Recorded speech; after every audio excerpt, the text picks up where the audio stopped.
I want to share with you 3 rabbi stories that happened recently. One is on first day Shavuot in our shul. I had a conversation with a gentleman who was sitting next to me. We were announcing all the new officers for the upcoming year. And he pointed my attention to the fact that there are a list of officers from years past who have an asterisk next to their name. And he said, one day, we're all going to end up with an asterisk. That asterisk hinted to the fact that each of these people have already passed away. He says, those of us who are worthy of mentioning might go down in lists and be remembered for years to come, but all of us are going to end up being an asterisk. Another story is connected to a conversation I had with a gentleman at a bar mitzvah.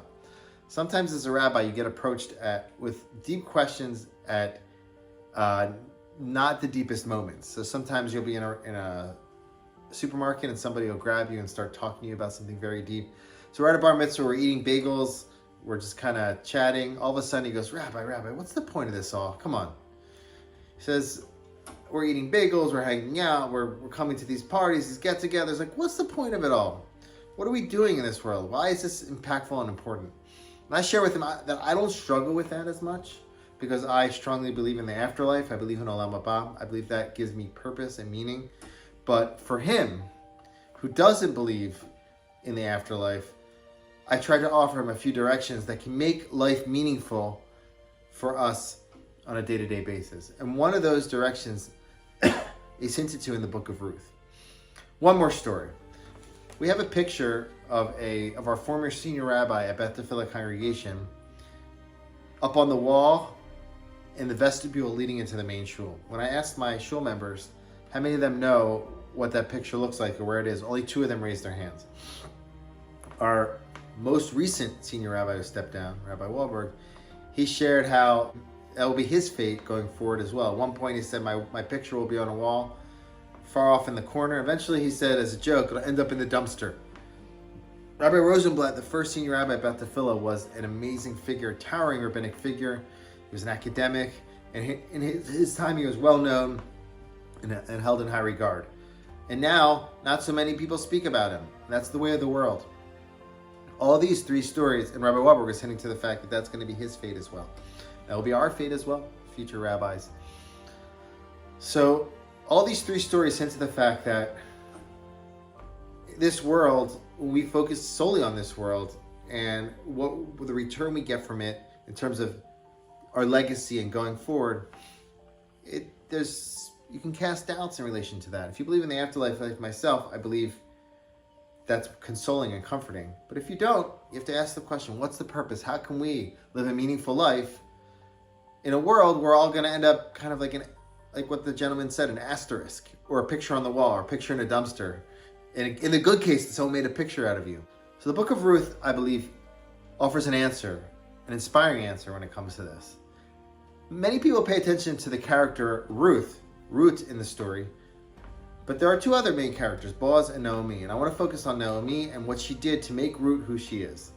So it says in her early years, Ruth married Naomi's sons, one of Naomi's sons, and her and Orpah were her stepdaughters. And it says they lived among them for 10 years. I can imagine they were forging a connection to the point that Naomi ended up calling Ruth BT or Benotai, the 2 stepdaughters. There was a certain support, there was a certain connection, there was a certain understanding that Ruth is her daughter, even though she was her daughter-in-law, even though according to some opinions on our sages, she wasn't even Jewish until later on after her children passed away.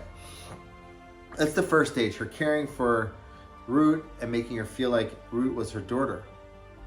The next stage of her connection to Ruth was how she enabled Ruth to come into Am Yisrael. According to our sages, in some capacity, Naomi was involved in the conversion process, or minimally, we learn out from Naomi how to convert through her behavior with Ruth. She asked her questions. She dissuaded Ruth from coming closer to Judaism in order to test if she was very sincere. In the end, when she passed the test and she understood what was required from her as a Jew, Naomi said, you can come into the nation, and she enabled her to convert to Judaism. So she didn't just take care of Ruth. She didn't just make her Ruth feel like she was her child, her daughter, but she also helped convert her, enabled her to come into Yiddishkeit and become a Jew.